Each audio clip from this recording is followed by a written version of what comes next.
Muy buenas tardes a todos, bienvenidos al Foro Expresante de Divulgación. Estamos a punto de iniciar transmisión. Por favor, prevenidos.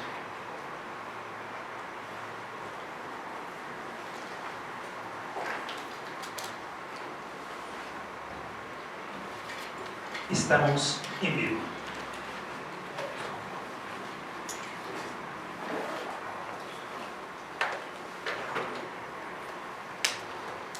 Estamos en vivo.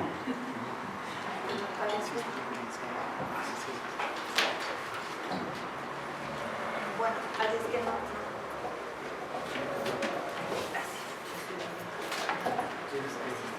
Parece ser que no hay quien. Bueno, ¿me escuchan? ¿Ya? Es que yo estaba esperando al presentador. Pero bueno, ya que no hay presentador, pues está bien, porque así podemos hablar por más tiempo, cosas interesantes. Bueno, yo voy a leer, esto lo publiqué en una jornada semanal. A mí yo siempre he dicho que yo amo mucho mi columna, pero es de 4,000 caracteres. Y muchas veces no me da tiempo de decir todo lo que tendría que decir sobre los libros, pero ahorita que termine de leerla, aquí platicaremos con Vicente de esos detallitos que se tuvieron que quedar fuera del texto. Y bueno, empiezo. Miss Metralla. En 1978, Acapulco se brindó como sede del tradicional certamen Miss Universo. La triunfadora fue Margaret Gardiner, una jovencita de 18 años, representante de Sudáfrica, coronada por su antecesora, la trinitense Janelle Commission, primera Miss Universo de color. La mayoría de la gente no advirtió nada, los periódicos no lo comentaron, pero el que una mujer negra coronara a la rubia representante de un país donde se apaleaba a ciudadanos de piel oscura resultaba un tanto incómodo, por decirlo menos. Vicente Alfonso se fijó en este evento que sucedió cuando él tenía 1 año de edad y creó una novela repleta de acción y aventura que no permite respiro, La Noche de las Reinas. Lo comentado se recrea en la novela con un trasfondo de ficción donde Miss Sudáfrica, que aquí se llama Melinda Farmer, sufre una serie de incidentes, algunos provocados por mexicanos protestando por el apartheid. Hábilmente Alfonso traslada la serie original a un lugar sumamente problemático para la época, Mazatlán, ciudad que él conoce y ama por haberla habitado durante la infancia. El responsable del caos reinante en aquella preciosa ciudad es el gobernador Román Higareda, que pasa más tiempo en su piscina que en su oficina, y hice verse sin esfuerzo. No tiene la menor idea, ni le importa, de cómo controlar los brotes de violencia, particularmente la población civil inconforme con sus métodos de desgobernar. Todo cuanto hace es contrarrestar los desórdenes con más violencia, sin ensuciarse las manos. Se da el lujo de prestar su ciudad como sede del certamen de belleza más importante del mundo, y su único interés es conocer a las misses, aunque esté casado con una danesa que alguna vez ostentó dicho título y formará parte del jurado. Por otra parte, un afamado autor llamado Jacinto Garay, autor de 50 libros, se encuentra en Mazatlán recabando material para escribir una serie de crónicas sobre Mazatlán con la venia de Higareda. Lo que Higareda no imagina es que su invitado ejerce cierto gesto detectivesco en busca de personas afectadas por las actividades delictivas del propio gobernador, terroristas, entre comillas. Entre ellos, una jovencita de nombre Irene, némesis del corrupto Higareda. La novela comienza con mi Sudáfrica en su habitación del Hotel Camino Real, recibiendo un anónimo que alguien desliza debajo de su puerta. Otro, donde la conminan a renunciar al concurso por respeto a las víctimas del apartheid. Melinda Farmer es una rubia representando a un país famoso por dos cosas, Mandela y el racismo. Es una chica inocente, consciente pero no concientizada de lo que sucede, de que lo que sucede en su país es aberrante, pero no está dispuesta a renunciar a su sueño, aunque convencida de que no ganará.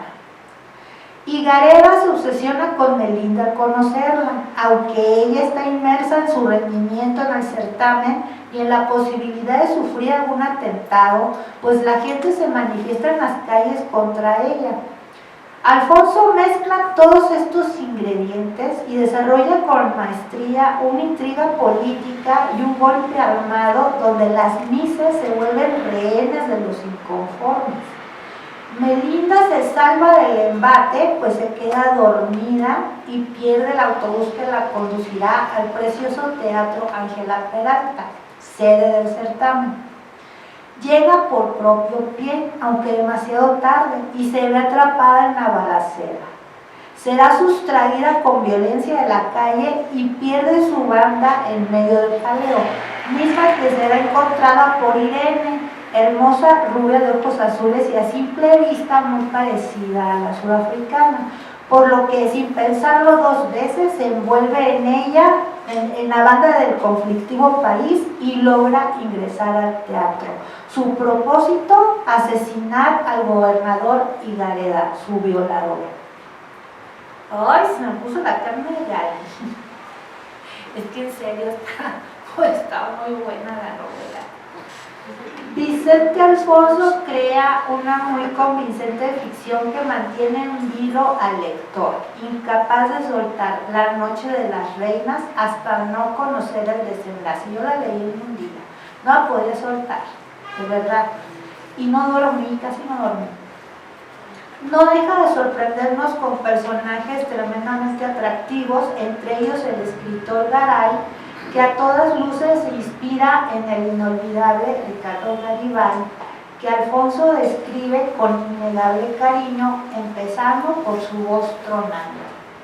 Bueno, esto es lo que yo publiqué en la jornada. Pues a mí en lo particular, a mí sí bueno, a mí todos los libros de Vicente Alfonso me han gustado, pero este en particular tenía algunos detalles que son en mi interés, un interés que yo tengo porque coinciden con una cosa que me sucedió cuando era niña. Yo vivía siempre se me olvida en dónde estoy. Bueno, yo en ese momento vivía en la Ciudad de México, es que vivía en Sonora y vivía en México, o sea, me iba. Pero en ese momento estaba viviendo en la Ciudad de México en el 78. Y pasamos por el auditorio, o sea, me trajo una tía mía, pasamos por el Auditorio Nacional y bueno, recuerdo que estaban unas señoras con unas pancartas, pero eran mujeres, con unas pancartas así, y a mí me gustaba leer en voz alta todo lo que veía escrito en la calle o en carteles. Y recuerdo que dije, feminista. Y le dije a mi tía, ¿qué es feminista? Y me acuerdo que mi tía me dijo, son esas señoras locas, dicen que todas están muy feas y bigotonas y por eso están protestando porque no quieren que haya mujeres guapas. Y yo, dije yo, ¿qué cosa tan rara? Y luego después mi familia tradicionalmente siempre veíamos en Miss Universo, pues no sé si es Miss Universo, lo tengo, porque yo tengo memoria fotográfica y recuerdo todo lo que pasó, pero yo ignoraba lo que les va a demostrar Vicente. Eso nunca lo supe, porque efectivamente sí hubo disturbios y hubo cosas bastante fuertes. Entonces le cedo la palabra a Vicente para que les platique. Hola, buenas tardes.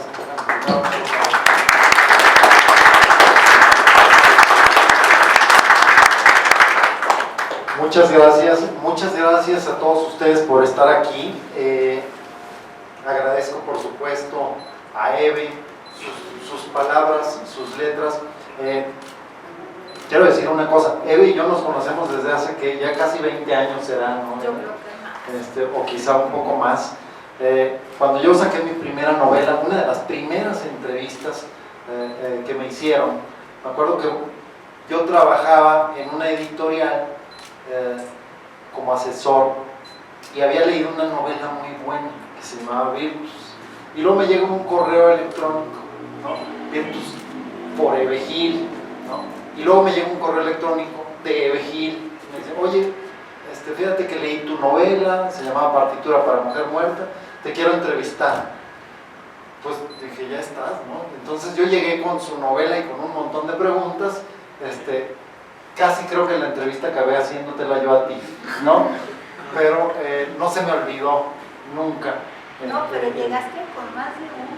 Ajá, claro, tenía varios de tus libros, ahorita a mí traigo me hizo algunos. llorar ese día, a mí me sacó lágrimas. Pensé que no te acordabas. Pero ahorita que dices que tienes memoria fotográfica, sí. Efectivamente.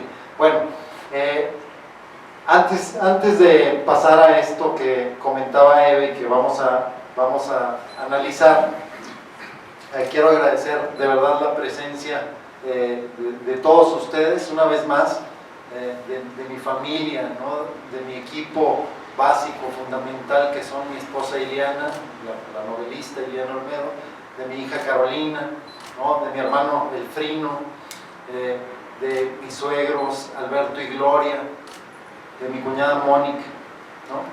Y quiero agradecer también, por supuesto, a la gente de Alfaguara y del grupo Random House, ¿no? Tanto Andrea Ramírez, Mayra González, Anayeli García, a Francisco Goñi, de aquí de Gandhi, pero que además es un estupendo entrevistador. Traemos ahí una conversación desde hace varios meses sobre la tarea de entrevistar.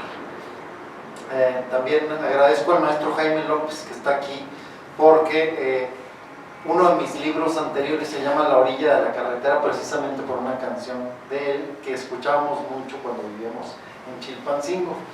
Dicho lo anterior, les mentí, no venimos a una presentación de libros, sino a hablar de los 70s, ¿no? Como dice Eve, La Noche de las Reinas, ya lo saben por lo que acaba de comentar y quienes ya la leyeron, aborda un certamen de belleza hipotético realizado en 1978 y como bien dice Eve, la versión oficial es que fue una fiesta multicultural, una entrada al primer mundo por parte de México, pero esta novela es al mismo tiempo una reflexión entre las complejísimas formas que tienen la ficción y la realidad de relacionarse. La memoria colectiva que tenemos es más ficción que realidad. Es decir, esta idea de que lo que sucedió en 1978 o que sucedió en 1976 o que ha sucedido en las distintas ocasiones en que se han celebrado certámenes de belleza en nuestro país, es una versión edulcorada, ¿no? Traigo aquí algunas notas. Por ejemplo, el 31 de julio de 1978, la revista Proceso sale con esta portada que dice Miss Racismo coronada en México, ¿no? Justamente había ganado la representante de Sudáfrica. Y luego miren, esta nota que hace AP, la agencia de noticias más grande del mundo, ni más ni menos. En ese momento tenía más de 10,000 periódicos como clientes y cada periódico, pues ya no digamos la cantidad de lectores que tenía. Y les voy a leer, la cabeza es Miss Universo cambia de color, y les voy a leer la entrada. Dice, la joven negra que ganó el título de Miss Universo 1977 coronó anoche a su sucesora, una modelo blanca de Sudáfrica, en una ceremonia que no se vio empañada por los disturbios que habitualmente acompañan la participación sudafricana en competencias internacionales. Entonces, estos son un par de ejemplos, les voy a pasar algunos más, para que si quieren echarles un ojito mientras seguimos platicando, pero era un ambiente altamente politizado, era un ambiente de discusión, de debate, y estos activistas que ahora que estoy haciendo reuniones en clubes de lectura siempre me dicen, ¿cómo se te ocurrió poner ahí a los activistas enojados? Digo, no, estuvieron ahí, lo que pasa es que es más bien al revés, la ficción es la que se implantó después, cuando nos dijeron todo transcurrió en calma. Fíjense cómo es una operación de borrado en donde la historia oficial empieza a escribirse al día siguiente, ¿no? ¿Qué tendría que ver en una nota de entrada, en una ceremonia que no se vio empañada por los disturbios que habitualmente acompañan la participación sudafricana, ¿no? Es como una aclaración que no era necesaria. Y les digo, hay un poco de nota en su racismo, ¿no? Esta idea de que la joven negra que ganó el título de Miss Universo coronó anoche a su sucesora, una modelo blanca. O sea, la negra es joven, la blanca es modelo, ¿no? Si hacemos un análisis, a mí me pareció, cuando empecé a investigar este momento y esta época, me pareció aberrante que se manejaran todo este tipo de lenguajes, que fueran las versiones ampliamente difundidas y que ahora no lo recordemos, ¿no? Entonces, justamente por eso hice una construcción múltiple, ¿no? Un rompecabezas, porque una cosa que también he platicado con colegas periodistas y con clubes de lectura es que no se trata de un momento único, ¿no? Sino que se trata de prácticas que estaban generalizadas y que es no solamente en ese pequeño mundo de las misses o de los concursos de belleza, pero que es un ámbito en donde se puede apreciar muchísimo, ¿no? Justamente porque es una especie de caballo de Troya cultural, un producto cultural que parece inofensivo, que parece que no está sosteniendo una discusión política y que sin embargo era probablemente, junto con las finales de los mundiales de fútbol y con las inauguraciones y cierres de las Olimpiadas, eran por mucho los eventos televisados con más audiencia a nivel planetario, ¿no? Entonces así trabajan. Por ejemplo, yo pongo otras cosas, ¿no? Aquí pongo una Miss justamente posando con una tanqueta y me han dicho, oye, pues qué buena puntada esa. Digo, aquí está, o sea, sí existían estas prácticas, ¿no? Entonces, bueno, pues ahí échenle un ojito a las notas mientras seguimos platicando.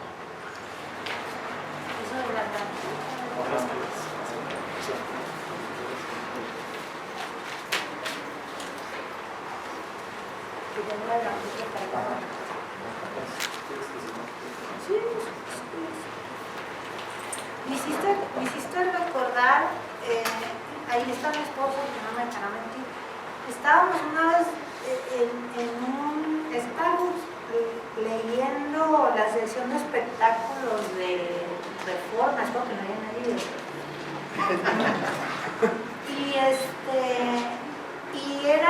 Fue hace como 15, 20 años más o menos. O sea que no está tan retirado como esto, y leímos una nota en el espacio de espectáculos que hasta nos volteamos a ver así con cara de qué idiotas.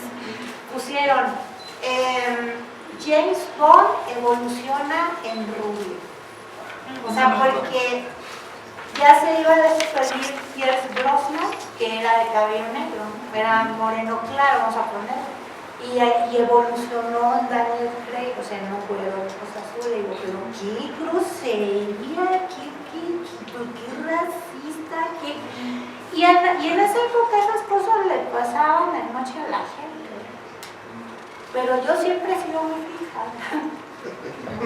Sí, como dicen ahora los chavos, y eso es una de las, digamos, de los aspectos benéficos, aunque existe la contraparte, pero ahora las redes permiten denunciar más fácilmente esto, ¿no? Por eso los chavos empiezan, oye, creo que hay un poco de comentario en tu racismo, ¿no? Y antes, yo ahora que doy talleres de narrativa también, pero de periodismo, es decir, antes esta línea era impuesta desde arriba, ¿no? Y entonces era justamente el instalar Las telenovelas mexicanas de la época parecían suecas.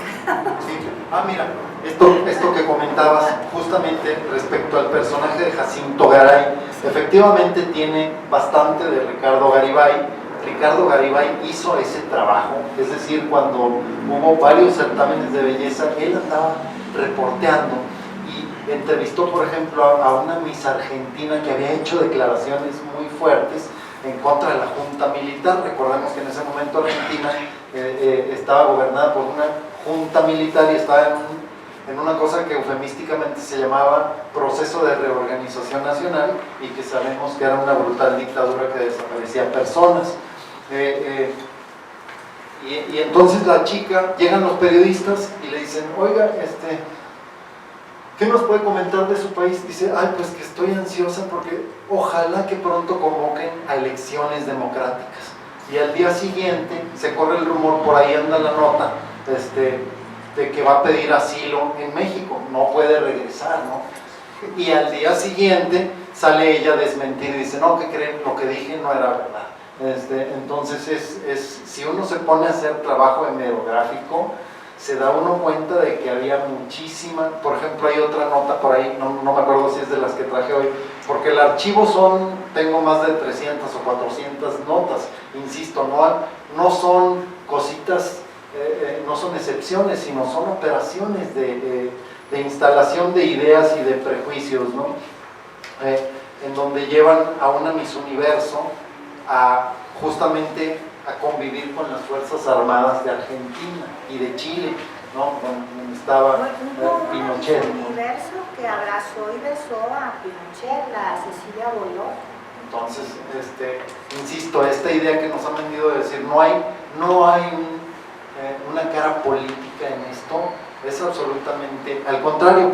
Y también el lado del periodismo, por supuesto, sí estaba Ricardo Garibay haciendo esto, pero había muchas otras personas. Es decir, ya en ese momento estaba la revista FEM, ¿no? Por ejemplo, que habían iniciado Marta Lamas, doña Elena Poniatowska, ¿no? Y estaban haciendo notas bastante críticas al respecto. Y estaba también, por ejemplo, Vicente Leñero, en el 76 publica una crónica estupenda que ahora a mí me desconcierta que ya casi nadie la lee. Se llama La Noche de las Bellezas Frías y va a la final del Señorita México, ¿no? Va con Estela, su esposa, y él se pone a tomar notas, ¿no? Y trae frases demoledoras, ¿no? Dice, los asistentes vienen vestidos como lo mejor de México cuando sabemos que son lo peorcito. Imagínense publicar eso en el 76, ¿no? O Federico Campbell, mi maestro, mi muy querido maestro, hace en 1977, 1978, hace muchas notas críticas y él consigna, sabemos cómo eran estas manifestaciones afuera de como esta que viste tú, si sabemos cómo eran, no es nada más por testimonios como el tuyo, sino porque él se dedicaba a hacer crónicas cuando parecía algo absolutamente inútil, ¿no? Porque justamente eran descalificadísimas, ¿no? Otro aspecto que me interesaba mucho en la novela es no nada más esta esfera, sino lo que estaba pasando, digamos, si lo vemos como una suerte de anillos concéntricos, lo que estaba pasando en otras capas, ¿no? Y en otras esferas.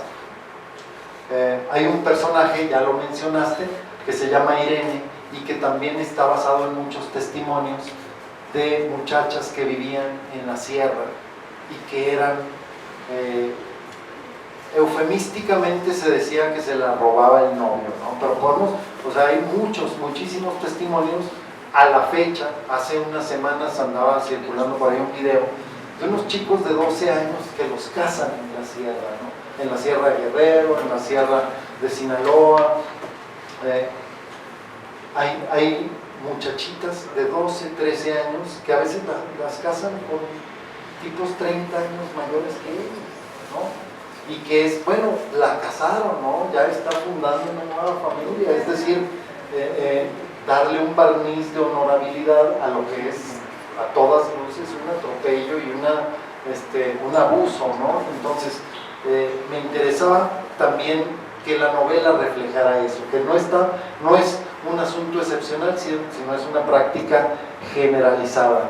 Y esto venía también a colación por un libro que no me dejará mentir aquí el primo aquí presente, mi hermano gemelo, cuando recién comenzábamos a leer.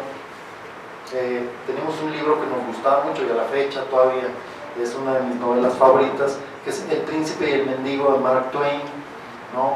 ¿Por qué? Porque imagínense, quienes hayan leído la novela, o seguramente muchos de ustedes también han visto las versiones de cine que se han hecho, cualquier cantidad de versiones en cine, hasta con Mickey Mouse. La novela básicamente nos cuenta una historia. El heredero de la corona de Inglaterra nace un día, una hora específica, y es en ese mismo día, a la misma hora, también en Londres, pero en un barrio periférico, nace un niño que es un mendigo, ¿no? Un hijo de una familia muy pobre, y el asunto es que son idénticos, y son tan idénticos que cuando van creciendo, un día está el mendigo jugando alrededor de la cerca del palacio y se le va una pelota y intenta entrar por la pelota, los guardias no lo permiten, pero va el príncipe pasando y se da cuenta y les dice, déjenlo pasar, y ya viéndose uno frente a otro se dan cuenta que son idénticos. Entonces dice, ¿qué pasaría si nos cambiamos de ropa? Y se cambian de ropa y en eso entran otra vez los guardias y dicen, Su Alteza no puede estar conviviendo con esta escoria humana, ¿no? Y agarran al mendigo vestido con las ropas del príncipe y se lo llevan. Y el mendigo dice, no, yo no soy. Dice, pobrecito, seguramente sus clases de latín lo tienen agotado, hay que dejarlo que descanse. Y el otro, el que es el príncipe legítimo, vestido con harapos, dice, guardias, son unos idiotas, los voy a mandar matar. Dice, sáquenlo. Y entonces me interesaba mucho esto que Twain expone de manera muy inteligente, que es la identidad no es un asunto inherente nada más a las personas, es un asunto social. La identidad también proviene de cómo nos están leyendo los demás. Y eso yo decía que al Frino y a mí nos gustaba mucho esa novela, porque pues imagínense, éramos gemelos idénticos, ahora ya somos muy distintos, pero en ese momento que estudiábamos con jesuitas solíamos intercambiarnos para presentar los exámenes difíciles en la primaria. Entonces eso, que era una propuesta absolutamente fantástica por parte de Twain, a nosotros nos parecía una novela de lo más realista. Y yo pensaba, ¿cómo aplicaría esta historia en el México de los 70s? Por eso esta reina de belleza, lo que tú dices en tu nota, que me encantó cómo lo dices, ¿no? Es decir, en algún momento la chica que viene de la sierra se pone una banda y todo el mundo dice, pásele mi reina, ¿no? Me llama la atención, bueno, allá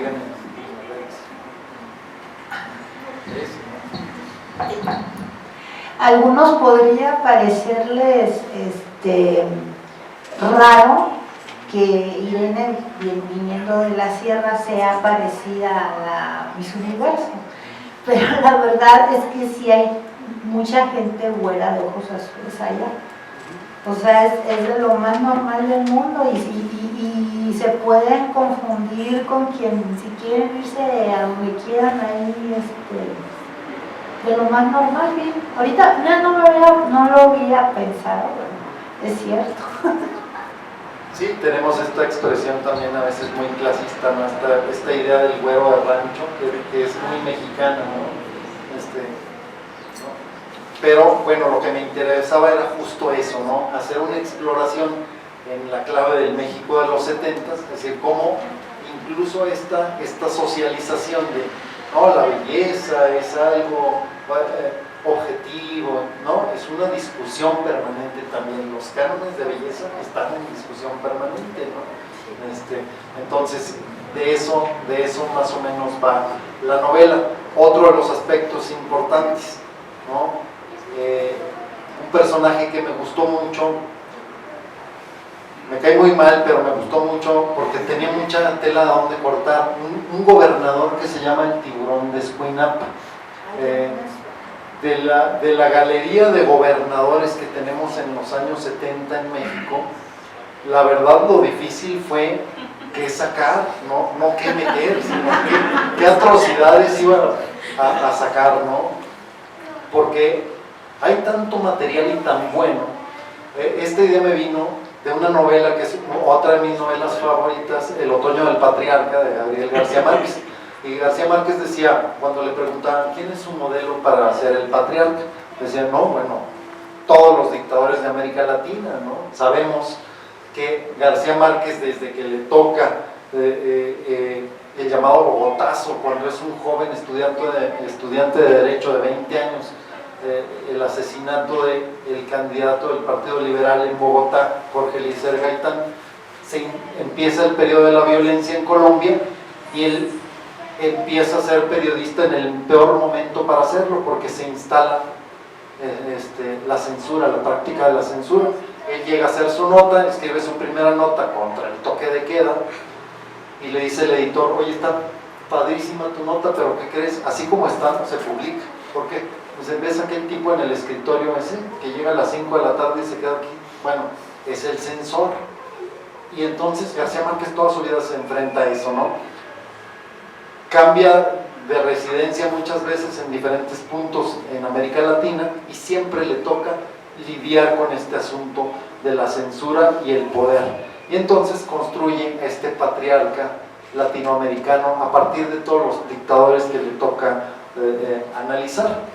Y yo dije, ¿y si hacemos lo mismo con el México de los 70s y los gobernadores que tenemos aquí, insisto, un muestrario? Y entonces me salió este personaje que es el Tiburón de Escuinapa, ¿no? Y es un personaje que efectivamente, como tú lo mencionas, despacha en una alberca, ¿no? Hay muchos que han despachado en albercas, si ustedes googlean se van a dar cuenta.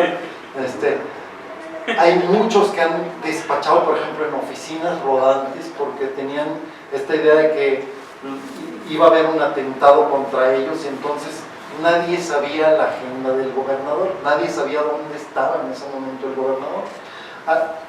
Este personaje mío empieza pescando ostiones en Escuinapa, en Sinaloa, y por eso le encanta atender en una alberca, ¿no? Porque dice, bueno, si empecé buceando, ¿por qué? ¿Qué de raro tiene que siga trabajando en el agua, ¿no? Pero esto que parecería como un toque medio de realismo mágico, que no tengo nada contra el boom, ni contra las calladas del boom, ¿no? Esto que parecería un toque de realismo mágico no lo es. Me encontré por lo menos 3 personajes, 2 gobernadores y un líder sindical, ya me lo han confirmado en diferentes grupos de lectura, pero desde la investigación me topé 3 personajes que tenían esta práctica. Organizaban fiestas de gala y en el momento en donde la fiesta estaba en su apogeo, salía un mayordomo o alguien así, con una charola llena de centenarios. Ahorita no sé si Francisco Juan vaya a repetir la práctica, pero salía una charola llena de centenarios y entonces el gobernador o el personaje poderoso las tiraba al alberca. Es decir, quien las quiero sacar son suyas. Y la gente con sus mejores trapos se aventaba al alberca. Entonces yo decía, qué barbaridad. Hay una creatividad, ¿no? Para exhibir estas relaciones de poder que yo creo que me da como para unas 3 o 4 novelas. Y afortunadamente nuestra clase política es tan creativa que sigue dando material, ¿no? Entonces, bueno, pues hasta ahí vamos. Y si se van a acordar que en Sonora, en esa época, Ah, no, no es es el 78, no fue del 73. Tuvimos un gobernador que era un bebé. O sea, bebé, tuvieron que hacerle una enmienda a la Constitución para que pudiera ser gobernador a los 30 años. Y era puro rock and roll el tipo. Y bueno, metió al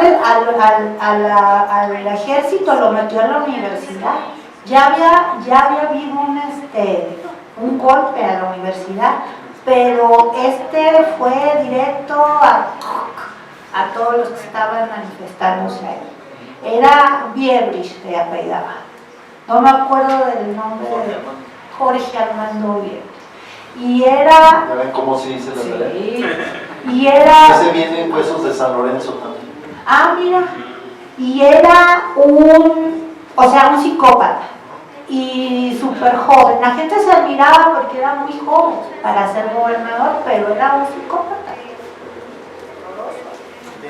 No sé cómo vamos de tiempo para ver si hay preguntas. No va a haber centenarios, lo siento. A ver. Hola, buenas noches. Antes que todo agradecerte este increíble libro, me fascinó. Lo disfruté mucho, creo que es una novela muy entretenida, ¿no? Que tiene distintos matices. Me encantó el personaje de Higuera, de Román Higuera, ¿no? Y no por su personalidad, sino por la hipérbole, ¿no? O sea, un personaje muy exagerado, que es una amalgama de varios personajes.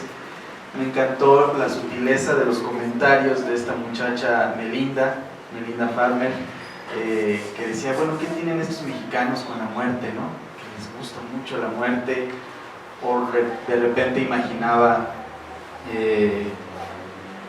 dice, esto es muy similar a Sudáfrica, ¿no? México y Sudáfrica son muy similares en cultura, a veces hacía esta comparativa. Y derivado de esto yo te quería preguntar de este personaje de Román, ¿no? Que ya ahorita lo mencionaste, porque creo que estos gobernadores siguen existiendo, ¿no? Y yo pienso ahorita en uno, yo estaba pensando en quién podría ser de los que están actuales, y pienso mucho en el gobernador de Puebla. No estoy pensando en otro, pues no voy a decir. Yo creo que cada quien está pensando en uno distinto. En 10. Álvaro Armenta, ¿no? Que este personaje les truena los dedos a sus colaboradores, ahora hizo hablar a un perro también, a su perro ahí en una conferencia. ¿Tú piensas en algún personaje así? Mira, por eso digo que cada quien estará pensando en uno distinto. Yo soy de Coahuila, ¿no? Mi estado, Coahuila, está endeudado a mis nietos, y eso que mi hija apenas tiene 10 años. Mis nietos van a seguir pagando una megadeuda. Si ustedes se meten a ver megadeuda Coahuila, se van a asustar. El gobernador, digamos, el gobierno del estado tiene un techo de endeudamiento. Bueno, este gobernador contrató, creo que 9 o 15 veces el techo de endeudamiento. ¿Cómo se puede hacer eso? Si ustedes tienen un tope de endeudamiento en la tarjeta, intenten endeudarse 10 veces, ¿no? Esa cifra, a ver si los deja el banco. Entonces yo, por eso insisto, ¿no? Cuando dices que el personaje es exagerado, no, los exagerados son nuestros políticos, de verdad, porque en Coahuila ya llegaron a proponer la posibilidad de cobrar por entrar a un parque, la posibilidad de ponerles impuestos a las ventanas, esto que hemos oído del porfirismo, ¿no? O de Santana. Bueno, pues cada vez se les ocurre, ¿no? Entonces yo digo, por supuesto que esta megadeuda que pesa sobre Coahuila, que aparte es uno de los dos, creo que son dos ya nada más estados gobernados por el PRI, pero esta megadeuda es una cuestión como para hacer una novela. De hecho, yo ando tomando notas, ¿no? Pero esto no sería posible si no fuera una práctica generalizada. Es decir, tuvo que haber cómplices en la Secretaría de Hacienda, tuvo que haber cómplices en las instituciones financieras, ¿no? Y no hay nadie, nada más está por ahí el que era secretario de gobierno y el secretario de finanzas encarcelados, pero es una fortuna lo que se debe. ¿Dónde quedó ese dinero? ¿No? Entonces, no es el único personaje en el que podemos pensar. Insisto, lo que más me asustó de hacer esta novela es que no son casos excepcionales, sino que es, o sea, para quien sea del sur, seguramente encontrará muchos ejemplos y de casi cualquier momento de nuestros últimos 2 siglos, ¿no? Es decir, de los 200 años que tenemos como nación. Claro, también podemos pensar que como colonia pues no se cantaban mal las rancheras, pero el asunto es ese, ¿no? Que es la construcción de los personajes. Insisto, yo he insistido muchísimo, todos los personajes son ficticios, desgraciadamente la mayoría de los hechos son reales, ¿no? Entonces, si les parece exagerado en la novela, no me reclamen a mí. Otra pregunta. Sí, aquí otra pregunta. Bueno, antes de nada, Vicente, felicidades. Yo al leerla me acordé de varias novelas mexicanas, sobre todo una, la de Maten a León, de Ibargüengoitia, que es divertidísima. Yo hace mucho que no encontré una novela mexicana tanto humor como en esta, ¿no? Entonces también hay como el elemento de humor dentro de esta tragedia. Y el atentado, obviamente, como en Maten a León, que ocurre en una isla en el Caribe. O La fiesta del chivo de Vargas Llosa, que tienes varias capas, varios personajes, y que también hay un atentado, ¿no? Entonces, mi pregunta era si leíste alguna de estas novelas, si te influenciaron, o alguna otra que nos quieras compartir. Mira, celebro muchísimo tu comentario, muchas gracias, Jordi, porque efectivamente las dos, ¿no? Pero sobre todo La fiesta del chivo.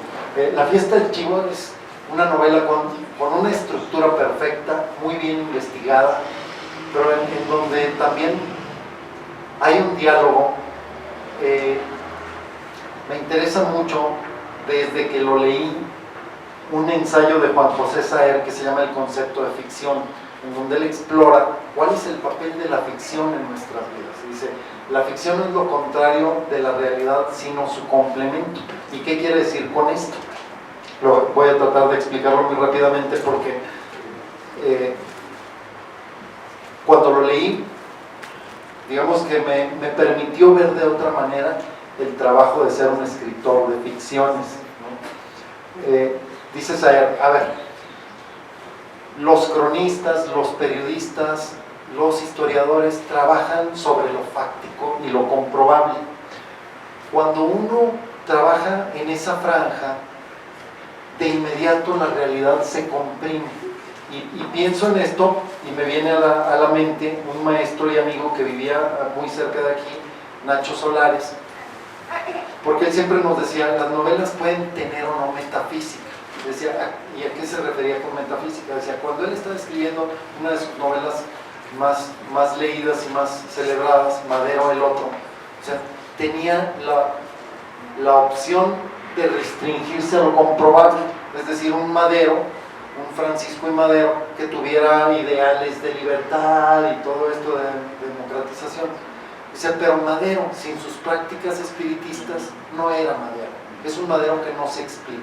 Porque en las prácticas espiritistas, en este carteo de ultratumba que sostiene con su hermanito muerto, es donde le empieza esa inquietud de la lucha democratizadora. Pues entonces, pues un periodista difícilmente podría acogerse a lo no comprobable.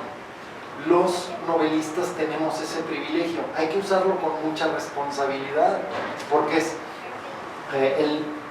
el cronista escribe el así fue, el historiador, digamos, tiene una aproximación, pero los novelistas podemos escribir el así pudo ser, ¿no? Entonces, lo hace Vargas Llosa en La fiesta del chivo, ¿no? Lo hace García Márquez, ya lo dije, en El otoño del patriarca, ¿no? Lo hace Carlos Montemayor, por ejemplo, en Guerra en el paraíso, ¿no?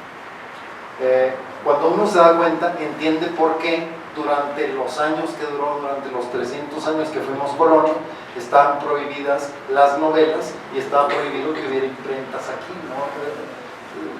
Las novelas son muy peligrosas, al contrario de lo que nos han vendido, ¿no? Entonces creo que por ahí va, esa línea de escribir ficción es la que me gusta, una línea que propone que las cosas pudieron haber sido de otra manera. Por eso empecé esta conversación con ustedes diciendo, fíjense cómo si hay instalación de ficciones, ¿no? O sea, es descarada esta nota donde dicen, por cierto, querido público, o sea, ¿a qué periodista le importaba tanto decir, no se vio empañado por las protestas? Pues si no hubo protestas, ¿por qué no dice, tampoco hubo huracán, ¿no? O tampoco hubo una bomba, ¿no? Es decir, sí, ¿no? Nos recuerda muchísimo el ayer fue un día soleado del 3 de octubre de 1968, ¿no? ¿Se acuerdan?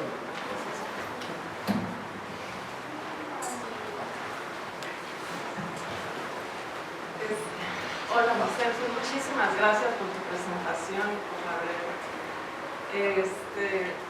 yo todavía no leo la novela, estoy aquí tomando notas, pero a mí lo que me encanta de esto que dices de la ficción y la realidad, hay una cita de Stephen King que dice, la ficción es verdad dentro de una mentira, ¿no?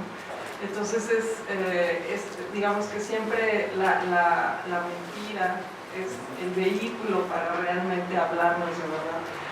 Y en este caso, la pregunta que te quiero hacer, porque es una gran coincidencia, es ¿cómo relacionarías tu novela, por ejemplo, con el fenómeno de Trump? ¿No? O sea, tienes a este personaje político que ya es presidente de toda una nación, que tiene justamente estos hábitos de exhibición de la belleza como una forma de racialización y estetización del poder, que además regenteó estos certámenes de belleza de modelos o de aspirantes a modelos, y que además estuvo conectado con un personaje sumamente oscuro que es Epstein, que tenía toda una red de personas, era como una trata de blancas de alto nivel. Entonces se me hace como un momento muy oportuno para que esta novela salga en un diálogo binacional, se podría decir, de cómo muchos de los políticos mexicanos imitan estos paradigmas de lujo y de aspiracionales de lujo que tienen, que han sido implantados desde países tan poderosos como el imperio, ¿no?, en decadencia, que es los Estados Unidos. Entonces me gustaría que comentaras un poco eso. Eso me lo han preguntado un montón, muchas gracias, porque yo escribí la novela hace 4 años y lo que le digo a los colegas o lo que digo en las reuniones con clubes de lectura es, hace 4 años ni siquiera imaginábamos el escenario internacional que tenemos ahorita. Pero lo que parece una coincidencia, en realidad no lo es. Es esto que dice Úrsula Iguarán en 100 años de soledad, o otros personajes de García Márquez, ¿no? García Márquez, el tiempo en García Márquez siempre es cíclico, pero es una espiral.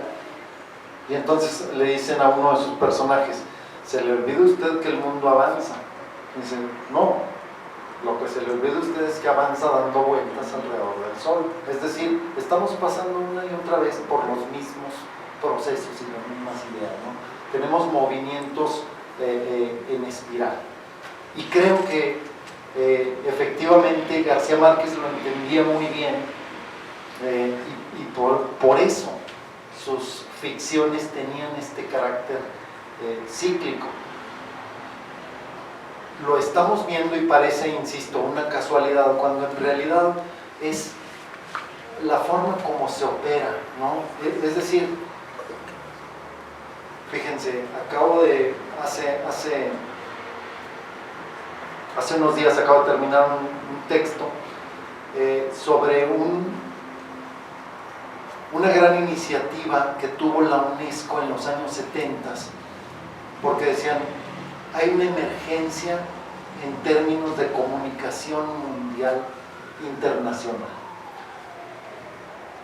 Celebramos como civilización el asunto de las democracias, pero por eso este asunto de las agencias informativas, ¿quién pone, quién quita a los jefes de las grandes agencias informativas? ¿Quién pone, quién quita a los jefes? ¿No? Es decir, la información es un bien común, ¿no? Deberíamos de tener acceso a la información en términos más plurales, pero no, son negocios, y esos negocios, o sea, esa gente poquitísimo se habla de eso. ¿Por qué? Porque son los que controlan e instalan las agendas de discusión internacionales. ¿Quién le va a poner el cascabel al gato? ¿No?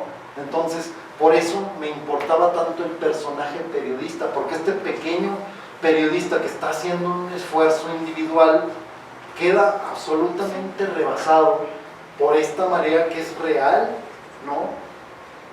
Entonces, de cuando en cuando tienen tan instaladas las discusiones que nada más quitan el mantel y vemos lo que hay debajo. Quienes nos conocen saben que Iliana y yo pasamos hace 10 años, hicimos una residencia en los Estados Unidos, en North Carolina, ¿no? Y me acuerdo que cuando platicábamos de regreso decíamos, nos preguntaban cómo está la cuestión racial, ¿no? Las discusiones raciales. Sabemos que en el sur profundo de los Estados Unidos nunca ha dejado de haber esta enorme discusión. Decían, bueno, pues antes las discusiones estaban por abajo de la mesa, ¿no? Las patadas estaban por abajo de la mesa, ahora nada más quitaron la mesa, ¿no? Es decir, vemos. Yo creo que cada cierto tiempo lo volvemos a ver, ¿no? Y no nada más allá, aquí también. Hola, buenas tardes. Muchas gracias, Vicente, por tu presencia.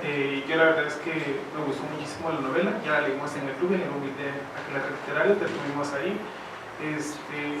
Mi pregunta es, la novela, cuando la leí, se me hizo muy rápida, o sea, yo no podía soltar el libro, y todo transcurre en un solo día, o sea, van narrando horas tras horas tras horas, y los 4 personajes principales pues van girando en torno a cómo surge esta parte de querer contar la novela solamente en un solo día y que vayan girándolo todos los personajes, y lo veo como de distintos puntos. Quien está metido en el problema, una reina que viene externa a México y alguien que lo está intentando sacar a la luz, que es el reportero, ¿no? Entonces mi pregunta es, ¿cómo fusionaste o cómo pensaste para que las diferentes directrices vieran un mismo problema y girara muy rápida la novela? Gracias. Al contrario, gracias a ti por la lectura y gracias también por hacer mención de esto que es importantísimo, ¿no? Efectivamente, la novela transcurre en 24 horas, la novela tiene 24 capítulos y cada uno corresponde a 1 hora. Me interesaba por 2 cosas. Uno, la estructura de un día es fundamental para contar una historia. En algún momento de la investigación me topé con que a las chicas que participaban en estos certámenes les dicen, es el día más importante de tu vida, ¿no? El mundo te recordará por lo que hagas o no hagas hoy, ¿no? Y eso era una retórica que las metía en un estado mental muy excepcional, ¿no? Estaban dispuestas a cualquier cosa, ¿no? Y yo decía, bueno, ¿qué pasa si le digo eso a mis propios personajes, ¿no? Y entonces me acordé, por ejemplo, de que el Ulises de Joyce ocurre en un día también, ¿no? Entonces, y pensemos la novela monumental que es, ¿no?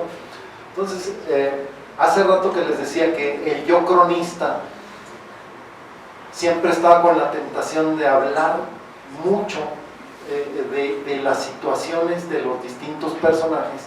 Dije, no, le tengo que meter velocidad, porque si no, el cronista se apodera del teclado y empieza, no, bueno, pero es que me faltó este otro gobernador, o me faltó este otro periodista, o me faltó...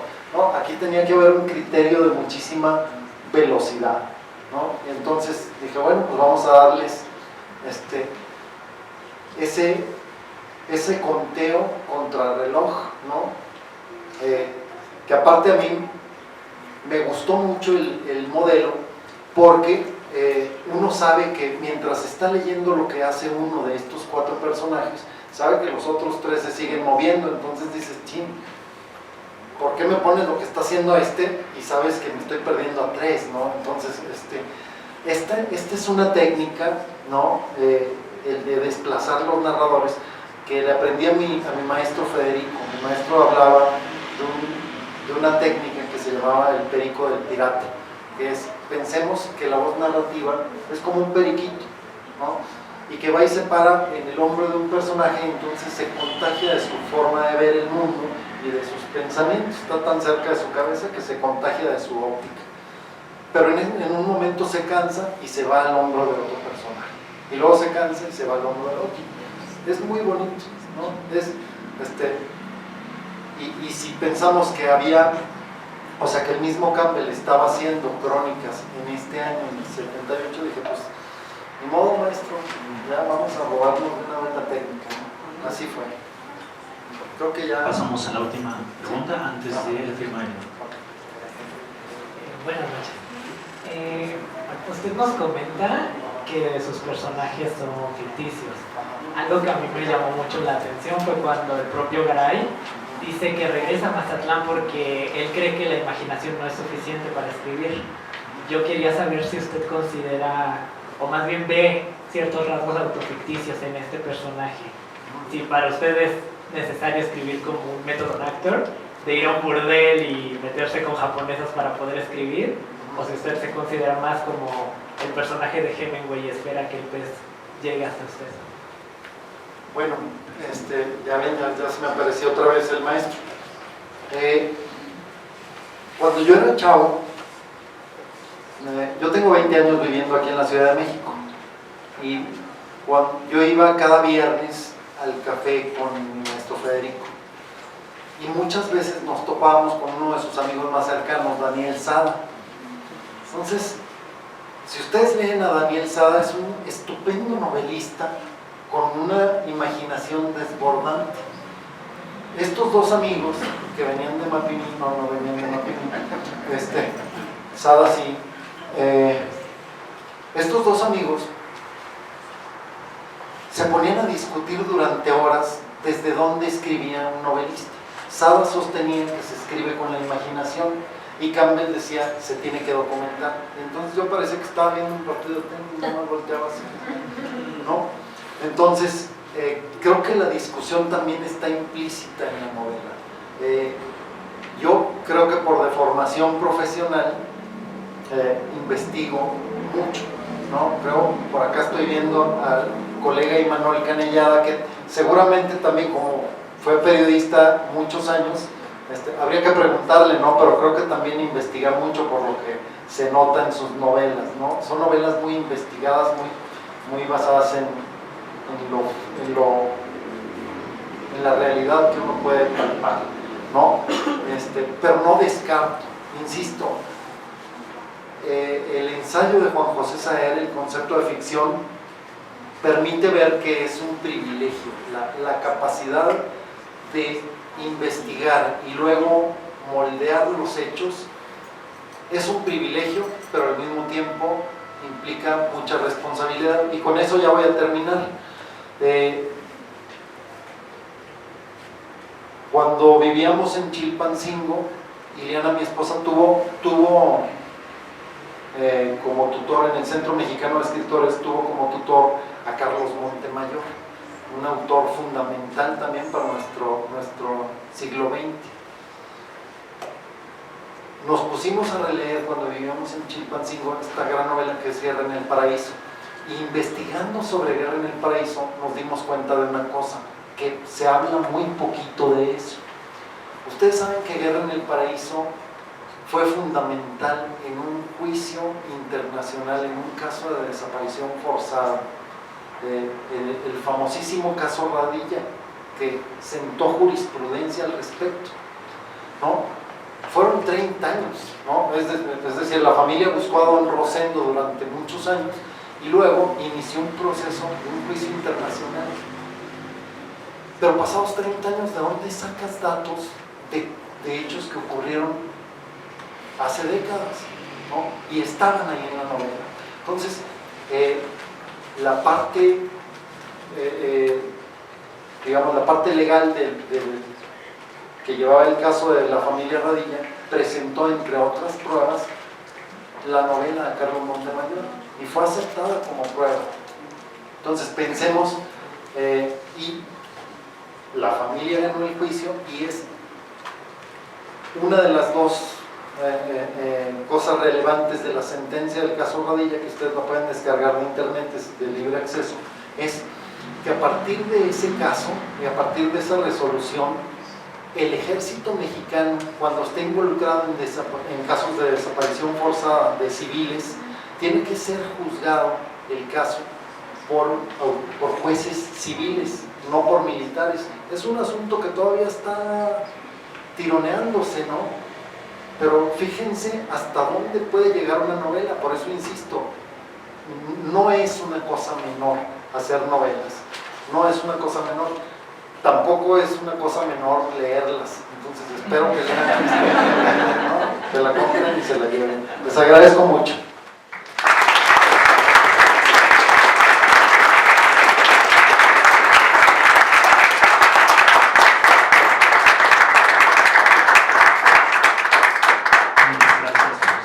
Le pedimos al público, por favor, que para pasar a la firma del libro hagan una fila al centro del foro. Muchas gracias. Nos tomamos una selfie, ¿qué les parece?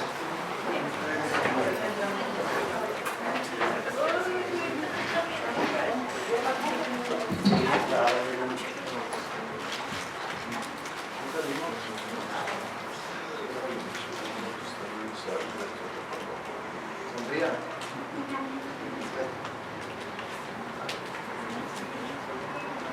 ¿Cómo puede salir?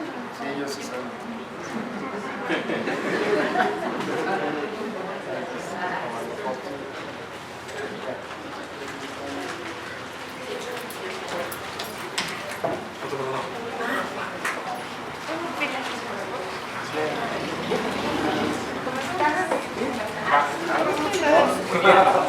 Que no viene, hace mucho que no nos veíamos.